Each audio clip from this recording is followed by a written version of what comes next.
Assalamualaikum warahmatullahi wabarakatuh. Alhamdulillahillazi bina'matihi tatimmus salihat. Ashhadu an la ilaha illallah wahdahu la syarikalah. Wa ashhadu anna Muhammadan abduhu wa rasuluh. Allahumma fasalli wa sallim wa barik ala Muhammad wa ala alihi wa sahbihi wa man tabi'ahu wa nasarahu ila yaumiddin wa ba'du. Hadirin hadirat sekalian, semoga dirahmati Allah.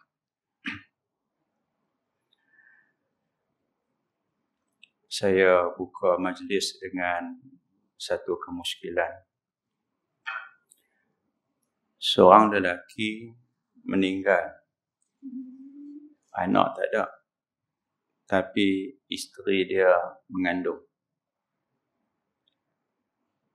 Anak lahir, harta tidak difaridkan. Hingga akhirnya isteri itu habis iddah. Sebab lahir anak, iddah habis. Anak seorang muda ke tua? Muda lagi lah. Kalau tuan-tuan mati bini, perempuan ni nak kat tuan-tuan, tuan-tuan mahu. Anak baru seorang. Jodoh dia kahwin pula. Tak faraid lagi. Yang mati ni ada ayah. Ayah mati. Tak faraid lagi. Mak mati. Baru nak faraid. Di sini satu benda nak beritahu. Bila nak faraid, yang banyak cakap adalah pak menakan dengan mak menakan kepada suami yang mati tak dan tengok anak. Maka berkaitan dengan tajuk kita ni. Suami mati, tinggal isteri, mati, tinggal isteri, ada iddah tak? Ada. Iddah dia apa dia? Mengandung. Lahir anak. Anak tu bin siapa? Bin si mati lah. Yang mati ni dia meninggal 1976. Ayah dia mati 1986.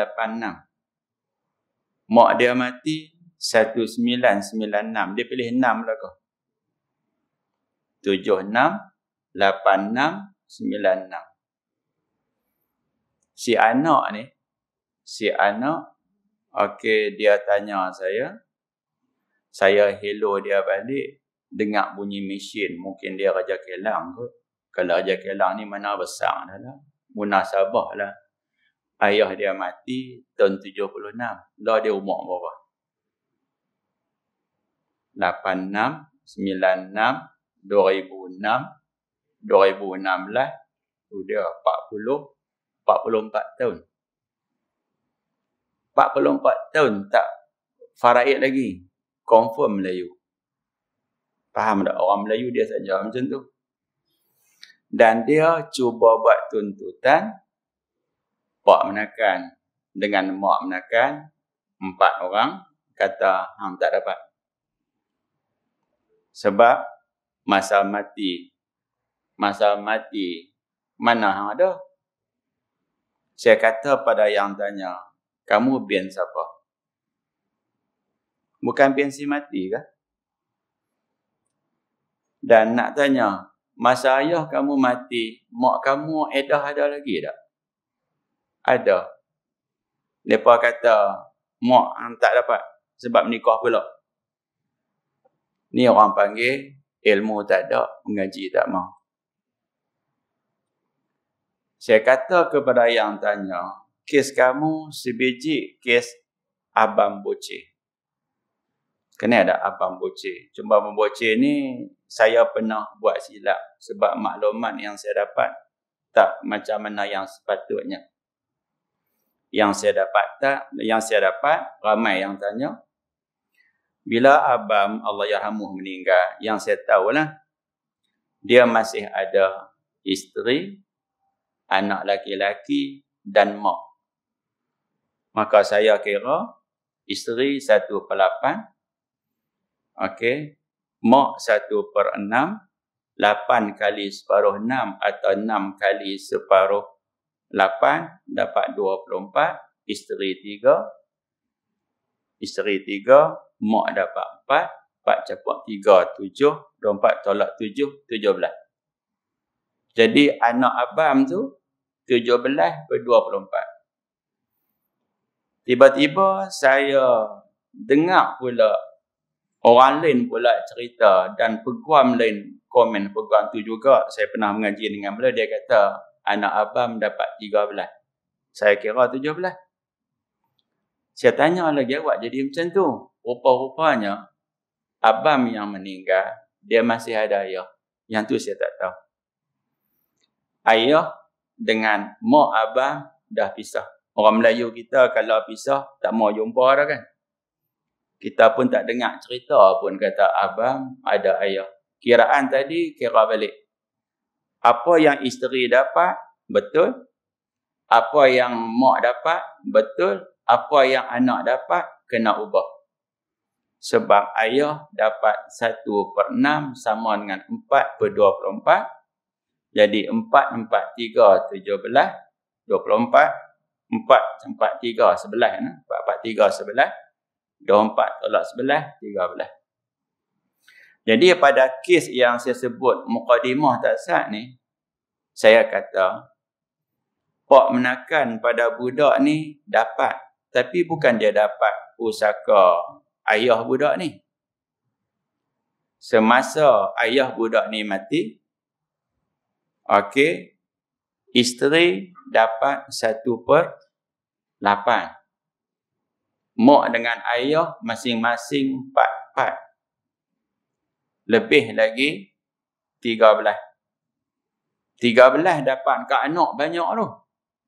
Bila ayah kepada ayah ni mati, maka siapa yang dapat? Mak kepada yang mati pertama. Lebih turun kepada 4 orang, 2 lelaki, 2 perempuan anak. Mak mati, turun bagi 6 juga. Yang berlaku sebaliknya. Pak-pak menakan, berhabis semua dengan mak menakan. Anak ni tak dapat apa-apa. Sebab masa ayah kamu mati, kamu tak ada. Nampak tak? Ni orang panggil apa dah ni? Kena mengaji baru nampak. Contoh tak mengaji ni. Ayah meninggal umur 93. Tanya saya, nak bayar fidyah banyak mana? Saya kata, mana saya boleh jawab? Sebab apa tak boleh jawab? Sebab yang mati, puasa tinggal orang. Kami pun tak tahu. Tak tahu, tak hidup bayar. Habis kamu nak kira aku mana? Ambil 93, tolak 15. Kawan ni tak pernah puasa semua hidup. Kamu fikir gitu. Ini zalim. Tu yang jadi 3,000, 5,000. Awak jadi macam tu. Dia kira tak pernah puasa. Celah tu yang mati ni ada anak yatim. Kamu makan harta anak yatim. Fidyah puasa bukan dia kira macam tu. Kalau yang mati meninggal, sebulan dia tak puasa, hanyalah 30 cupak. Yang duk pergi kira 93, 85, 60, tolak 15 tu main kat mana? Kalau dia tak puasa, mana kita tahu? Saya tanya kepada seorang perempuan. Perempuan ni orang Sungai Petani. Suami dia meninggal. Okey, dia ni kebetulan dia bela cucu. Bela cucu yang cucu ni panggil dia mak dengan ayah. Faham tak ni? Saya kata payah nak jumpa. Dan saya menangis masa dia cerita. Cucu kamu panggil kamu mak dengan ayah sebab mak ngampak dia tak bela dia. Faham tak? Pak-pak menakan kata mana boleh panggil mak dengan ayah. Saya kata, siapa bela dia? Tok lah. Tok. Saya tanya, fidyah bayar dah? Bayar. Bayar banyak mana? Bayar 3,000. Saya tanya, suami kamu duk puasa sunat tak? Sunat, Senin Khamis. Puasa wajib tinggal tak? Tak pernah tinggal. Saya kenal. Kenapa bayar fidyah 3,000? Fidyah langsung tak kena bayar. Kamu kenal tak suami kamu dia tak tinggal puasa? Kenapa duk pergi gagah bayar? Tak. Tanya mereka ambil umak mati, tolak umak balik. Geram tak jenis tu? Saya kata kalau tinggal puasa 30 hari, bayar 30 cupak, 1 cupak 650 gram. Kalilah dengan 30. Dapat jawapan dia 19 kilo 500 gram. Beli beras hak sekampit 10 kilo, beli 2 kampit. 2 kampit tu pun lebih 500 gram. Ambil kata toreh bagi berlubang, cedok 500 gram. Faham tak? Kalau nak kira sangat lah, 500 gram pun cedok kan. Sat lagi, hak terima fidyah dia pergi timbang. Dia kata, kedai ni dia jual beras macam mana? Hak ni 10 kilo, yang ni 9 kilo setengah. Jawapan dia, isteri si mati pergi tebuk ambil 500 gram. Ingat, kalau nak bayar fidyah puasa lebih boleh. Tapi ingat daripada duit kamu. Jangan daripada duit si mati. Duit si mati tu milik anak, isteri, abang, adik, kakak. Jangan kita buat silap. Okey, kita nak bincang malam ni edah perempuan yang diceraikan sebelum disetubuhi. Boleh berlaku tak? Pernah dengar tak? Janda berhias. Faham tak? Dia tu janda. Kira-kira biar ni pakaian pengantin tu duk pakai lagi. Tak duk sekali. Tiba-tiba suami ceraikan dia. Faham tak? Suami ceraikan dia. Bila suami cerai, isteri tu edah tak ada. Faham tak? Kita buat senang macam ni lah. Akad nikah dah. Kenuri dah. Kenuri kita dah buat perempuan dulu. Laki selang 2-3 hari. Kalau selang 2 minggu, itu perlih dengan Johor. Faham tak? Kadang-kadang Kedah dengan Sarawak. Hak tu 2 minggu, kadang seminggu. Kalau rumah dekat-dekat satu taman, mereka ambil dewan. Pakai kenuri sekali ya. Contoh paling senang, Haji Zul. Betul tak? Pipi makan kenuri, Bisan pun saya kenal. Okey, baik. Nak cerita ni. Kalau hari kenuri tu, tiba-tiba bergaduh. Akhirnya bercerai. Maka isteri tu edah tak ada. Bermaksud, kalau ada calon, boleh panggil akad nikah pula. Jadi gempak. Bapa pengantin perempuan, telefon Tok Imam. Tok Imam boleh main pula tak? Ada apa? Anak saya nak menikah. Hak tadi menikah dah. Cerai dah. Ni nak menikah pula. Jawapan dia, boleh angkat nikah pula. Sebab hak mula angkat nikah tadi, dia bercerai. Tapi ingat, kalau habis angkat nikah, suami mati, jawapannya, yang tu edah suami mati. Bukan edah cerai. Okey? Perempuan yang belum disetubuhi oleh suaminya dan diceraikan, kita katakan secara fasah pun boleh tahu fasah. Nikah dibatalkan. Jawapan dia, atau tu buang, tidak wajib beriddah. Ulang balik, ada sikit. Perempuan angkat nikah, suami cerai dia, tak duduk sekali, akad nikah tadi, dah selesai dah. Tiba-tiba suami cerai. Edah tak ada. Perempuan tu boleh kahwin suami baru. Laki tu pula kalau nak nikah dengan bini baru, tidak dinamakan poligami. Sebab nikah hak tadi dah tak ada apa. Tapi hati-hati, kadang-kadang akad nikah dah, kenduri belum. Faham tak? Kemudian cerai. Yang tu kena cek dulu. Yang ni kawan-kawan saya lah.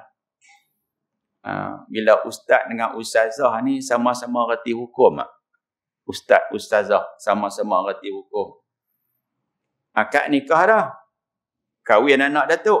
Faham? Kahwin anak datuk. Kemudian kahwin dah, kenduri belum.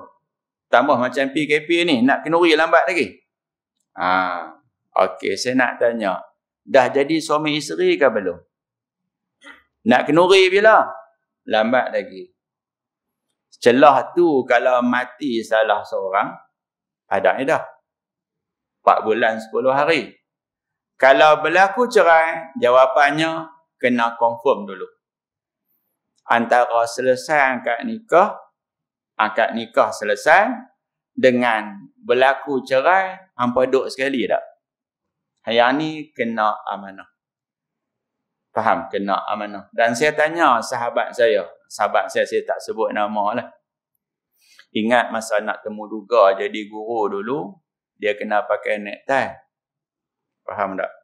Kena pakai songkok hitam. Saya pergi mana bawa necktie pun tak pernah beli. Kawan saya kata, kalau macam ni tak dapat. Memang tak dapat. Oh, bila tak dapat, lagu mana nak pergi dapat macam mana? Kena pakai necktie, songkok hitam. Ni cerita lama ni. Bukan kerja di Syam, di sekolah lain. Dia buat macam mana? Tak apa, saya tolong. Buat macam mana? Saya duduk depan, kamu belakang. Songkok dia, baju dia, necktie dia. Faham tak? Mula-mula temu duga dia tengok keputusan ijazah. Kemudian dia suruh buat karangan bahasa Arab. Kemudian temu duga baca kitab. Yang keempat tu, dia temu duga. Nampak macam politik sikit lah masa tu. Dia tanya parti apa bagai-bagai. Yang seronoknya, saya lah satu-satunya yang kena temu duga. Yang temu duga saya ni orang pangkat besar. Satu-satunya saya ni yang mereka bawa sampai ke pintu.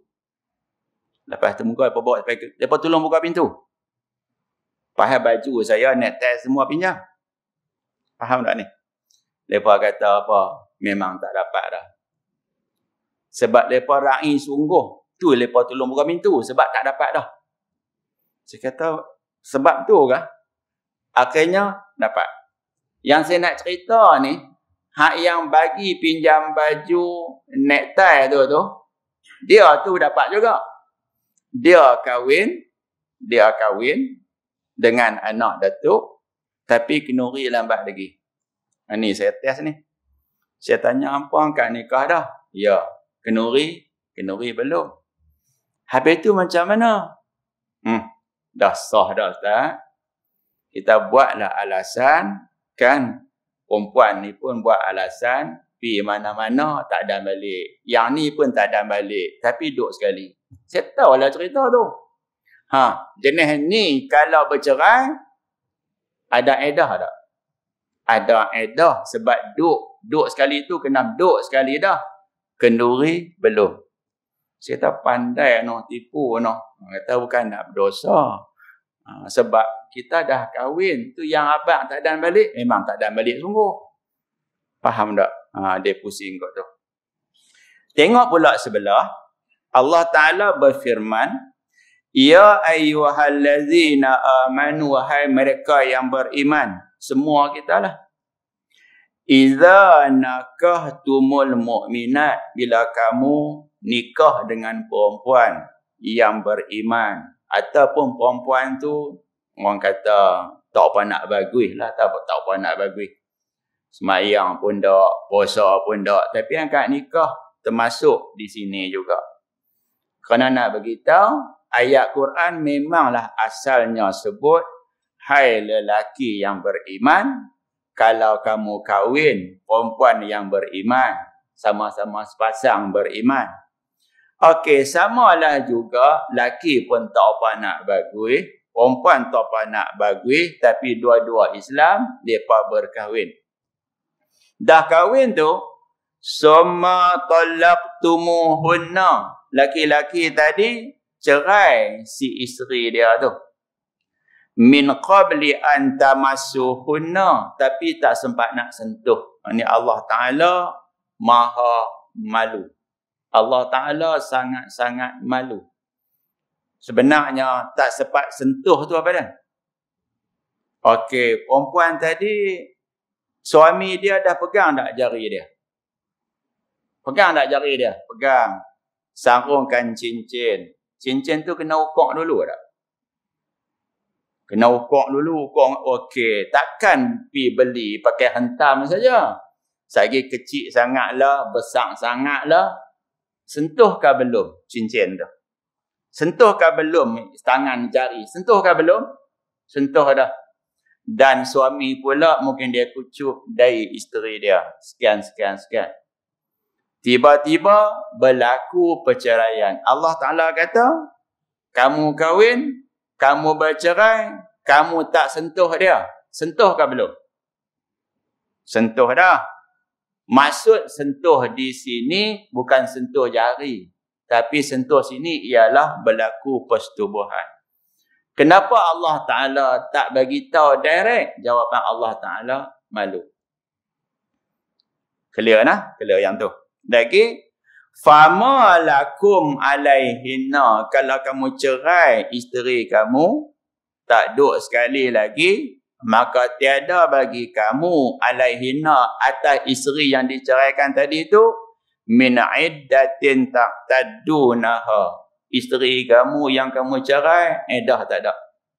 Kenapa edah tak ada? Rahim perempuan ni suci tak? Rahim perempuan ni suci tak? Suci mana mengandung tak ada sekali apa pun tak ada apa lagi. Okey, lagi sambung. Dah cerai ni saya nak tanya, isteri tu sedih tak? Sedih. Apa kata Allah? Famati'uhunna. Hendaklah kamu bagikanlah kepada mereka tadi itu sedikit mut'ah, sagu hati. Minta sagu hati. Sebab apa bercerai? Lepas akad nikah baru tahu. Baru tahu apa?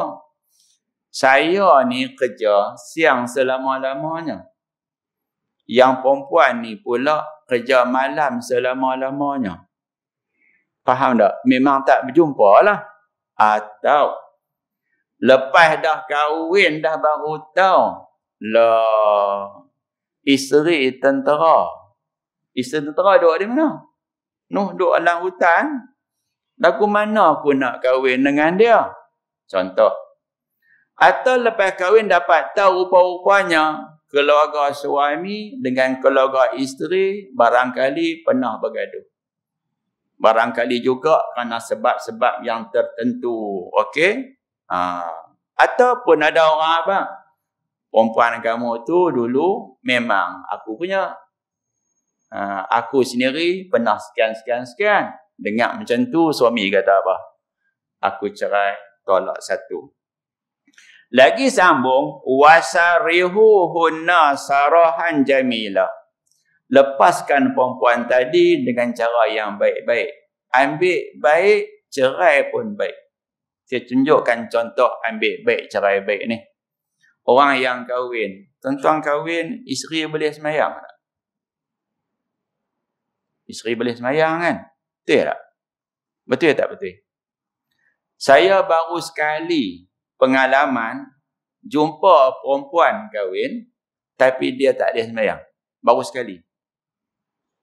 Yang duk taunya, perempuan lelaki kahwin, perempuan tu boleh semayang. Maksudnya suci daripada haid. Baru sekali saya tengok depan mata saya, akad nikah, perempuan tu tak boleh semayang. Baru sekali.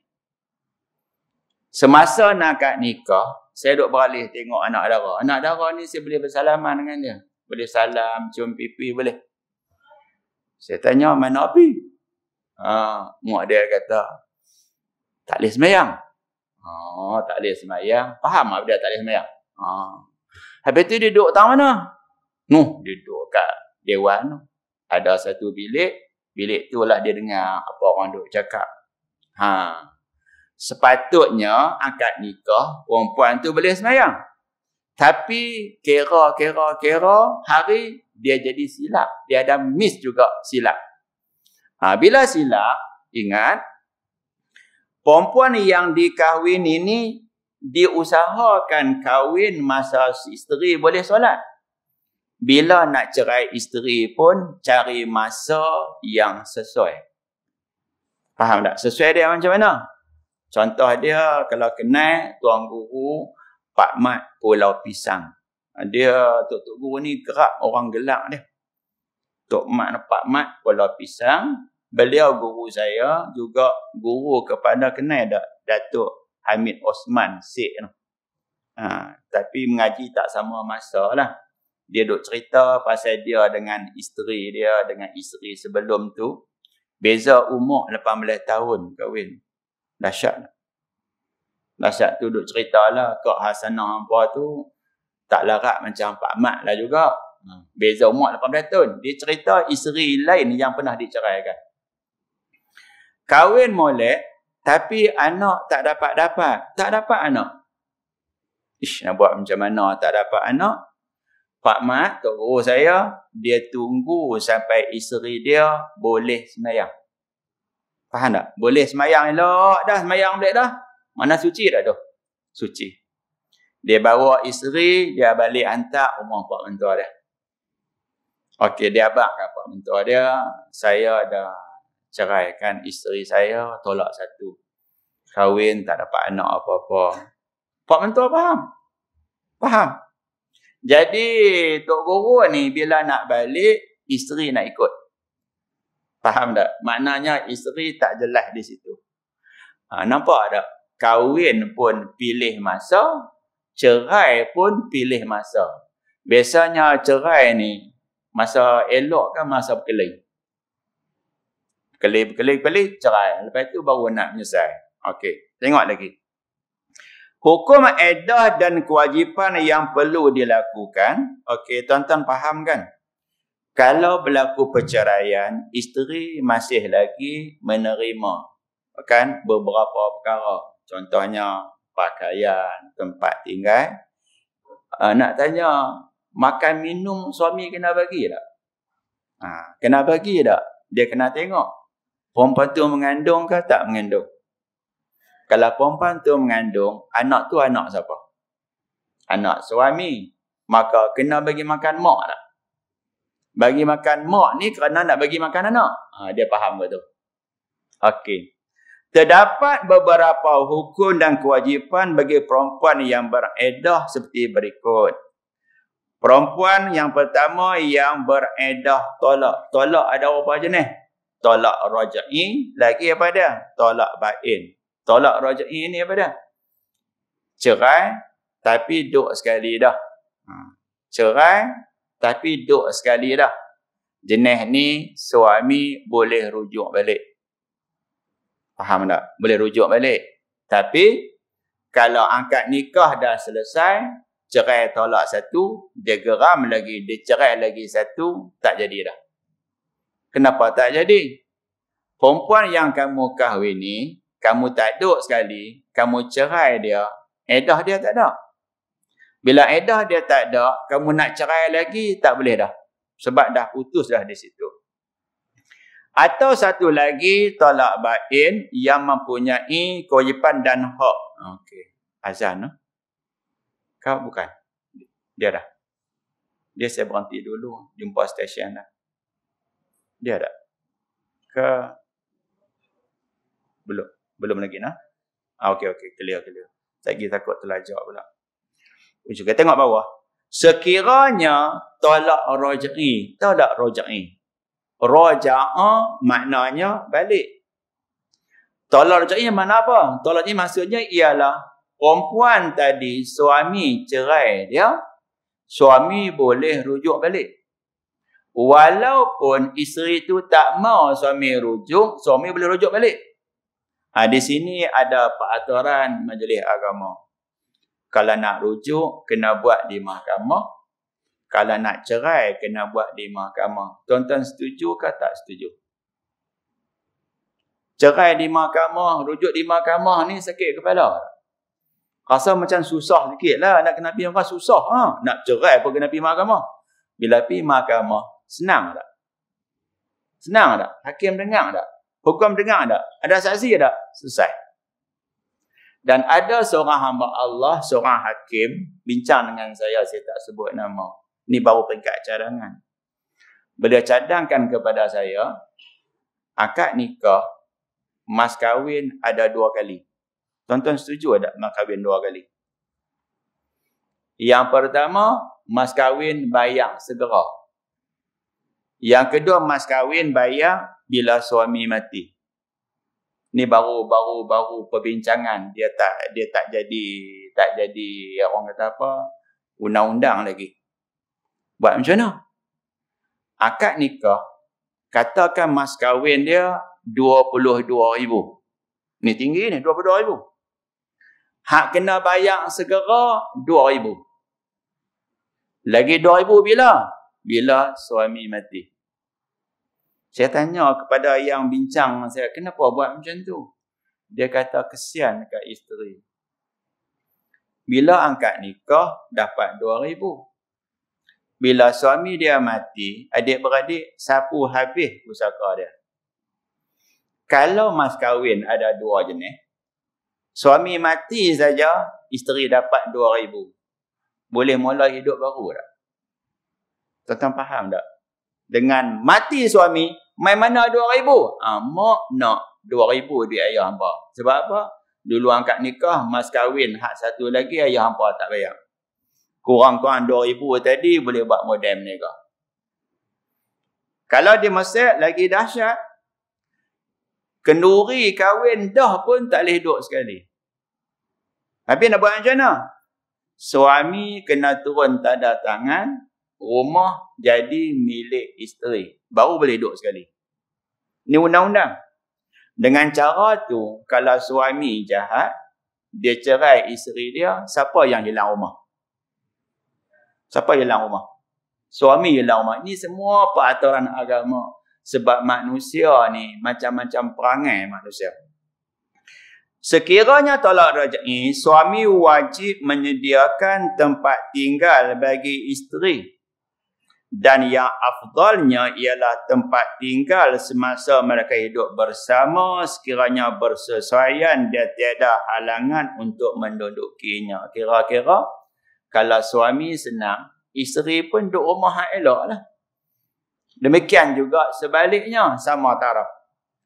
Okey, ingat, tuan-tuan kena faham, adil bukan sama banyak. Misal kemarin saya dengar Menteri Besar bercakap, katakan saya ada 2 isteri. Isteri pertama gemuk, isteri kedua kurus. Kain yang dia beli untuk seorang isteri buat baju sama saya. Kenapa tak sama saya? Kalau hak kurus dengan hak gemuk, kain kena bagi sama. Hak gemuk ni kain dia tak cukup.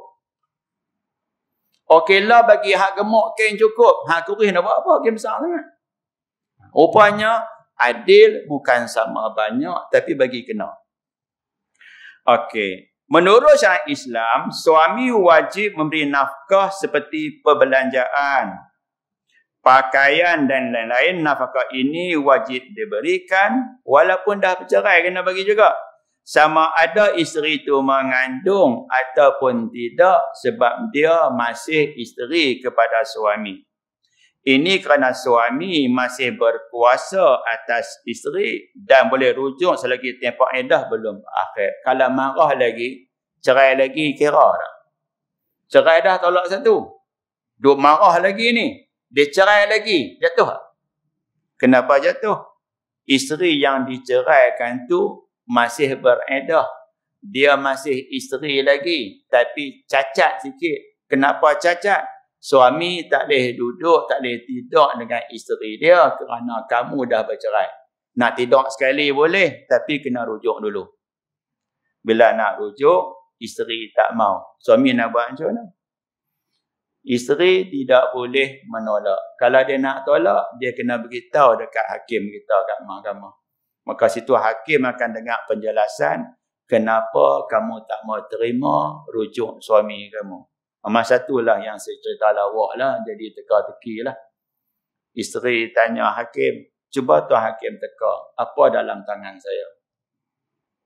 Hakim kata, belalang. Kan, 74 belalang. Faham tak? Faham tak faham? Tadi ada seorang pegawai tanya saya, pernah dengar tak pantun? Pisang emas dibawa belayar. Pernah dengar?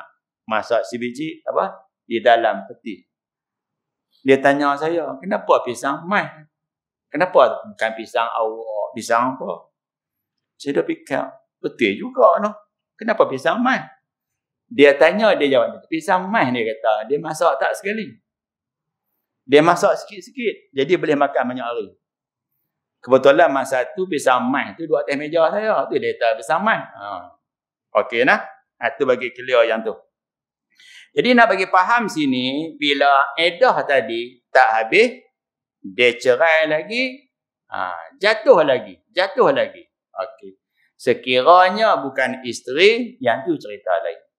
Macam cerai, tak ada rujuk, tidak ada edah, suami cerai lagi, tak dikira. Lagi, lelaki wajib menetap di rumahnya dan tidak meninggalkan rumah melainkan kerana perkara yang tak dapat dielakkan. Contohnya, macam cerai tolak 3. Tolak 3 tu rojai tak? Tolak 3 mana rojai? Habis buat macam mana? Nak nikah pula, kena cari suami baru. Tahu suami baru? Orang Melayu kita panggil apa dah? Cina buta. Cina buta ni nak abang, orang Cina sendiri pun tak suka. Saya pengalaman cerita dah dulu. Depan saya ada 3 orang. Hasan, Isa dan Zakaria. 3-3 ni pelajar Cina. Mereka suka mengaji duduk depan. Saya duduk belakang mereka. Bila dibuka soalan, saya tanya Dr. Abdul Salam. Doktor, saya tanya, maza taqul fi sin al-a'ma. Sin al-a'ma ni maksudnya Cina buta. Mereka depan saya ni Cina. Melayu kita panggil kambing bandut. Saya tanya, apa kamu nak komen Cina buta? Depan saya tu Cina. Dia beralih belakang, dia kata, Melayu buta. Dia kata apa dia? Malaysia al-a'ma. Orang Malaysia hak buta, kami tak buta. Faham tak? Cina sendiri pun tak setuju. Okey. Azan ke no? Okey, boleh azan dulu. Kita sambung sikit lagi saja. Firman Allah Taala kepada perempuan yang diceraikan suami. Perempuan tadi suami cerai dia. Tapi cerai tadi perempuan tadi masih lagi ada iddah, nama dia cerai tu tolak raj'i. Apa kata Allah? Askinuhunna min haisu sakantum min wujdikum. Hendaklah kamu letakkan isteri kamu, maksud kamu sediakan tempat tinggal pada isteri kamu seperti mana rumah yang kamu duduk. Maksudnya kalau kamu itu jenis berduit, rumah selesa, isteri selesa. Kalau miskin, sama-sama miskin. Kalau kaya, sama-sama kaya. Saya nak tanya sikit. Kalau bercerai, tiba-tiba isteri kena pindah rumah yang bukan rumah asal. Dia selesa ke tak selesa? Demikian juga, kalau suami pun kena pindah duduk tempat lain. Selesa ke tak selesa? Tak selesa. Tapi, sekiranya bila berlaku bercerai, kalau tuan-tuan ingat, Datuk Ismail Kamus. Dia cerita, ni cerita lama dah, lawak sikit. Kalau bergaduh dalam rumah ke, bercerai ke apa ke, suami kalau nak masak, letakkan senduk di pinggang. Ni cerita lama dulu ni. Sambil letak senduk di pinggang, carilah senduk. Mulut kena bercakap. Manalah senduk, lama-lama isteri abang nak. Tu senduk dekat pinggang tu. Baru teringat. Lah, aku dengan suami aku ni ada masalah. Dah bercakap ke belum? Bercakap. Di sebalik duduk serumah tu, kemungkinan bercerai, lama-lama rujuk balik. Yang ni lah saya pernah sebut dulu. Tuan Ibrahim, Tuan Man sebut. Ni kami kuliah bahagi 2. Mula-mula saya kata ambillah 2 jam. Sebab orang jauh ambil 2 jam. Tapi mereka tak bagi. Mereka kata seorang sejam-sejam. Jadi saya bercakap. Datuk tuan-tuan dengar. Dia bercakap, saya dengar lah. Cerita berkaitan suami isteri bergaduh dalam rumah. Sampai 1 tahun tak bercakap. Tapi duduk serumah. Yang si isteri tu tanya, Ustaz, saya dengan suami 1 tahun tak bercakap. Baru-baru ni saya dapat anak seorang lagi. Faham tak faham? Tuan-tuan faham tak? Dalam tak bercakap tu, bini beranak seorang lagi. Setahun tak bercakap, tiba-tiba bini beranak. Faham tak faham? Maknanya, lepas pada tu nak bergaduh lagi ke nak rujuk balik? Rujuk balik. Sebab rujuk balik, bila ada anak, dia tak jadi nak bercerai dah. Okey lagi. Lagi sambung. Wala tudarruhunna litudayyiqu alaihinna. Apa kata Allah? Kata Allah, dan janganlah kamu buat sesuatu yang menyakiti mereka di tempat tinggal mereka dengan tujuan nak menyusahkan mereka. Saya buat misal. Isteri itu cerai tolak raj'i. Dah cerai, kalau kita bawa dia pergi duduk rumah lain. Dia selesa ke tak selesa? Tak selesa. Ada kemungkinan tak bila duduk di rumah lain, cerai tadi, terus cerai, tak ada rujuk? Faham tak? Dia akan jadi macam tu. Lagi sambung. Wa in kunna ulati hamlin. Ulat ni, bahasa Melayu ada tak ulat? Ulat ni maksudnya apa dia? Perempuan yang dia tadi ulati ahmal. Apa dia ulat ahmal ni? Ada kandungan dalam perut. Dalam perut. Mana perempuan tu mengandung anak suami itu. Apa kata Allah? Fa'anfiqu alaihinna. Naklah kamu bagi nafkah kepada isteri tadi. Kenapa bagi nafkah ke isteri? Bahkan kalau kena cerai, tolak raj'i ke, tolak apa pun, kalau cerai, kena bagi makan. Sebab apa? Sebab anak dalam perut itu menjadi kewajipan kepada suami. Sampai bila? Fa'anfiqu alaihinna hatta yada'na hamlahunna. Bagi nafkah makan minum, hingga isteri tadi lahirkan anak dia. Anak tu anak siapa? Anak suami. Demikian juga di bawah, jangan suruh isteri keluar di rumah. Ni orang yang pandai-pandai, dia cerai isteri dia, dia masih hidup dengan isteri dia. Tunggu sampai edah nak habis, rujuk tak mau dah, baru dia pergi hantar.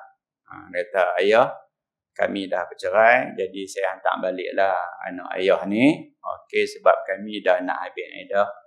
Nanti kalau edah habis baru nak hantar, dia itu bukan isteri saya dah. Dia reti hukum. Tapi kalau lah bercerai 3 bulan, takkan tak bercakap kot. Faham tak? Mesti bercakap. Larat tak nak masak nasi sendiri? Nak serika baju pun baju hangit habis. Sebab apa? Tak reti nak guna. Lagi sambung. Wala tukhrijuhunna min buyutihinna. Jangan kamu suruh isteri tadi keluar pada rumah mereka. Wala yakhrujna, dan isteri juga jangan keluar walaupun suami tak suruh. Faham tak? Suami jangan suruh isteri keluar. Dan isteri tak boleh keluar. Bila yang isteri boleh keluar? Isteri minta nak keluar dan suami bagi keluar. Kalau isteri nak keluar macam tu, tak boleh. Perasan tak bila berlaku bercerai, kadang-kadang suami halau isteri keluar. Itu tak kena. Illa ayatina bifahishatim mubayyinah, kecuali lah sekiranya isteri tadi buat benda-benda jahat. Saya nak tanya lah. Kalau suami tangkap orang khalwat, dia tangkap kena bini dia. Saya nak tanya Ustaz, nak bagi nafkah lagi tak? Kan nak bagi duk sekali juga. Meluat tu dia adalah, mudarat pun lagi banyak. Lagi satu, isteri yang beredah itu haram mendedahkan isterinya untuk dipinang oleh lelaki lain kerana ia masih terikat dengan suaminya, bahkan suami lebih berhak ke atas dirinya daripada lelaki lain. Perempuan yang ada suami walau dia cerai, jangan laki-laki lain cuba duk sindir-sindir. Kalau aku boleh basuh baju di sini, kan bagus. Faham tak? Kalau hari-hari aku beli ikan kat kamu, kan bagus. Kalaulah anak kamu duduk dengan aku, kan bagus. Tak boleh kata macam tu. Sebab perempuan tadi masih ada suami. Tapi kalau perempuan tadi, suami dia mati, dah ada. Isteri, suami mati, dah ada. Rujuk ada tak? Ada rujuk tak suami mati? Kalau rujuk ada, teruk tak? Teruk tak? Malam-malam suami balik nak rujuk. Jenuh main macam tu lah. Takkan sampai gitu lagi. Sambung bawah, kita percepat. Wa bu'ulatuhunna, dan suami-suami isteri yang diceraikan tadi, ahaqqu biradhina, lebih berhak untuk ambil balik isteri tadi fi zalika, kalau dah cerai, in aradu islaha, sekiranya mereka nak berdamai balik. Selesai satu. Jadi sambung dia, jika perempuan diceraikan dengan tolak bain, putus, maka hendaklah dilihat perempuan tadi mengandung atau sebaliknya. Yang tu kita bawa ke masa hadapan lah. Nanti terlajak masa langgang SOP pula.